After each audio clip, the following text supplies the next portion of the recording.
The Stoic master Rufus, less knowledgeable, perspicaciously observed that something is done, embora as the work or work passes, but it remains. Such knowledge stands out the lasting value of Menas Aeschylus very after fleeting moments terram passado as I navigate through perilous complexities of life and the expectations of society. Some of the ideas emerge late, leaving traces of reflection and contemplation inspired by Stoicism.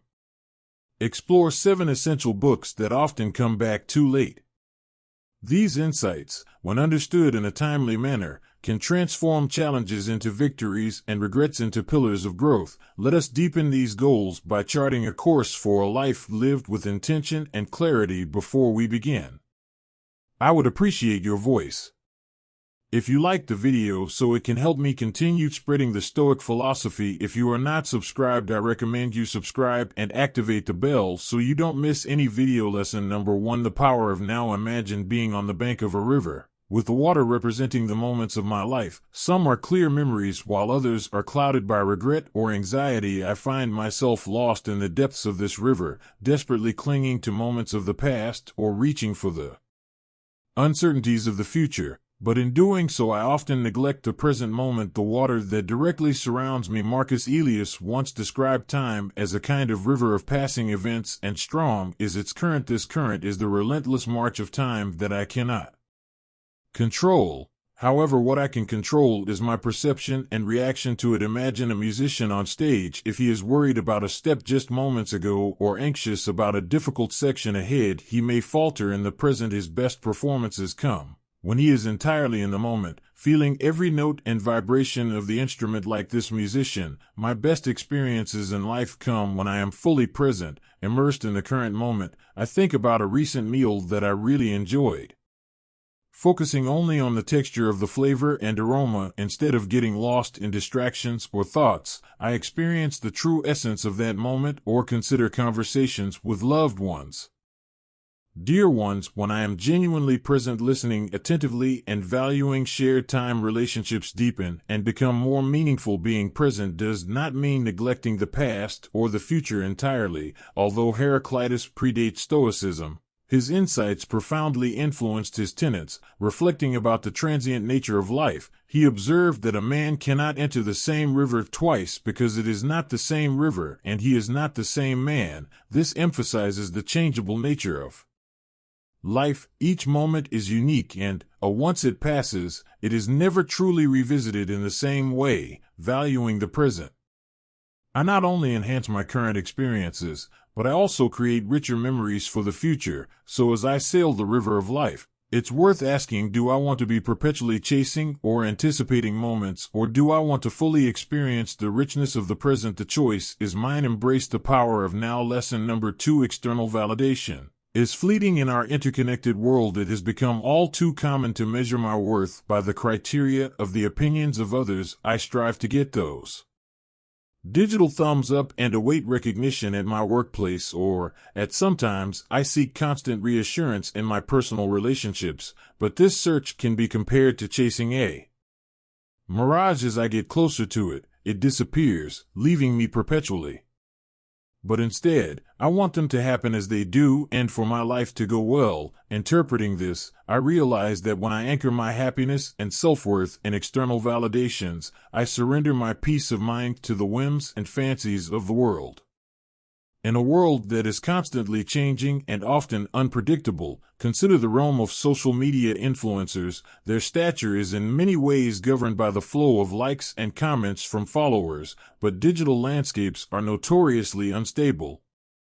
Today's trending hashtag could be tomorrow's old news. If someone bases their self-worth on these transitory metrics, it becomes a shaky foundation that leads to emotional turmoil and perpetual dissatisfaction. Stoicism offers a different perspective, encourages me to return my look inward to find validation of my own principles and virtues by rooting my sense of self in enduring values such as wisdom, integrity, and compassion. I establish a foundation that is resilient to the ever-shifting sands of public opinion. So as I walk through life, let's ask ourselves whether I want my value to be a reflection of external, often arbitrary metrics, or seek a deeper internal recognition that stands firm amid ebbs and streams of social validation.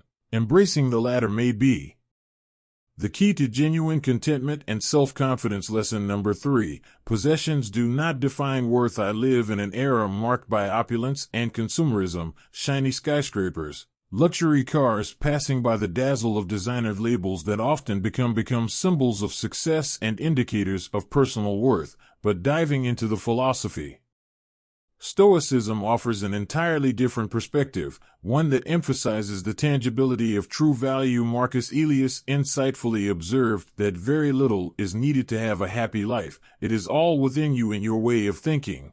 Such wisdom highlights that material abundance, although comforting, may not necessarily correlate with inner fulfillment. Consider a parable of two artists. One was famous for his artwork selling for astronomical amounts, allowing him a life of luxury, but he constantly sought external validation, his contentment always tied up for the next sale. The other, less commercially successful artist found deep joy in the process of creation, valuing each brushstroke and the emotions conveyed. His wealth was not in coins but in contentment, not in acclaim but in self-awareness. The Stoicism gently nudges me to realize that material possessions are just accessories, temporary in my life. They may be lost, stolen, or made obsolete, but virtues like wisdom, integrity, and compassion are treasures that do not rust or decay, illuminating my life from within. In the great tapestry of existence, as material comfort can add color and texture, are my inner virtues and the richness of my character that form the lasting threads.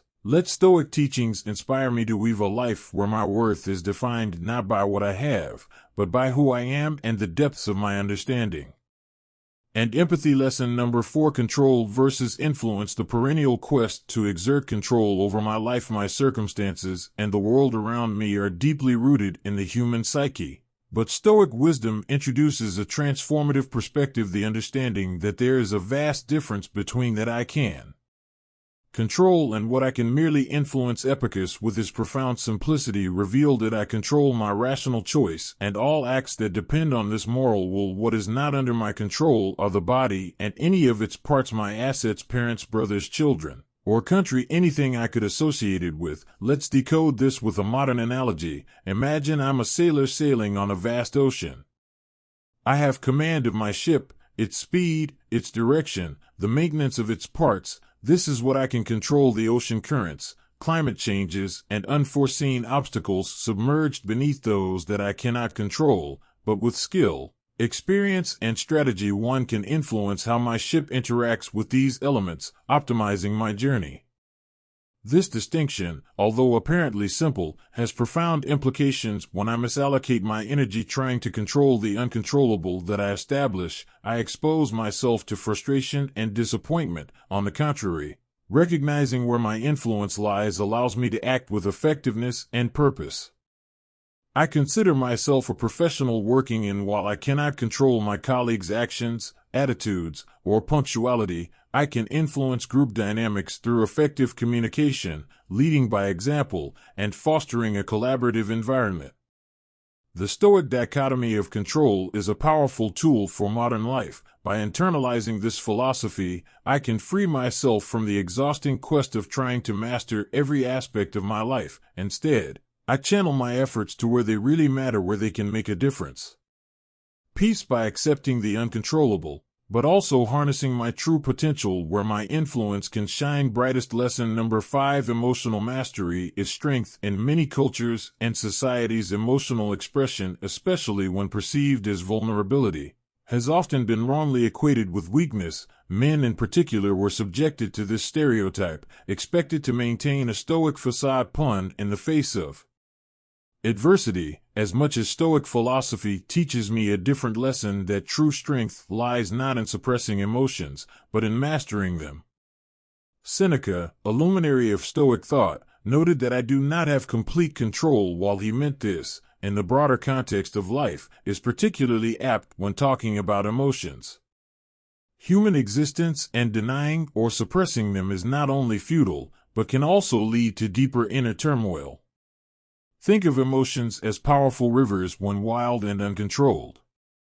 By focusing on the substance, a practical application of this can be seen in the choices I make daily, whether I spend countless hours in activities that offer monetary pleasure but no lasting value, or invest my time in endeavors that enrich my soul, strengthens my mind, and uplifts my spirit. I am making memories with loved ones and leaving legacies that transcend my temporal existence. Marco Aurelio reflected that I could leave life right now. Let it determine what I do and say, and I think this was not a call to grim resignation, but a cry of vibrant warfare to harness the present, to be genuine in my interactions and act with urgency and integrity. By embracing the finite nature of time, I become not only an efficient planner, but also a wise steward of my life. Each decision is weighed with meaning, each moment infused with purpose. In this conscious state, I align myself with the Stoic ideal, building a life that is not only long in years, but rich in depth and meaning. Lesson number 7. Ongoing self-improvement. Stoicism at its essence is a philosophy of personal improvement. While the Stoics recognized the external forces and challenges of life, they firmly believe in the individual's ability to grow, adapt, and refine themselves regardless of external circumstances.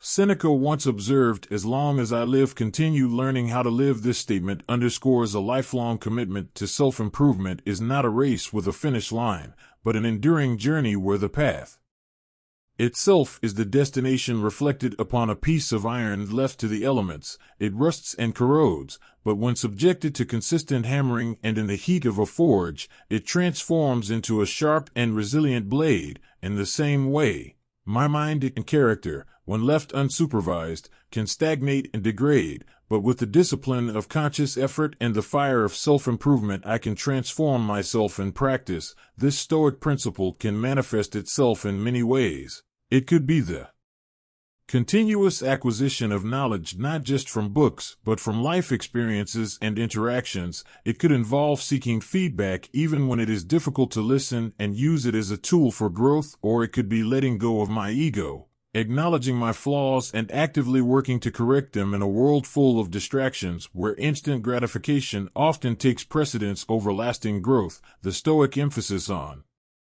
continuous self-improvement is a beacon, is a calling to rise above mediocrity, to challenge myself and embark on a journey where every step, every challenge faced, every obstacle overcome contributes to a richer, wiser, and more refined self. As the curtain falls on the exploration of today, it is worth pausing and considering the depth of Stoic wisdom I have discovered.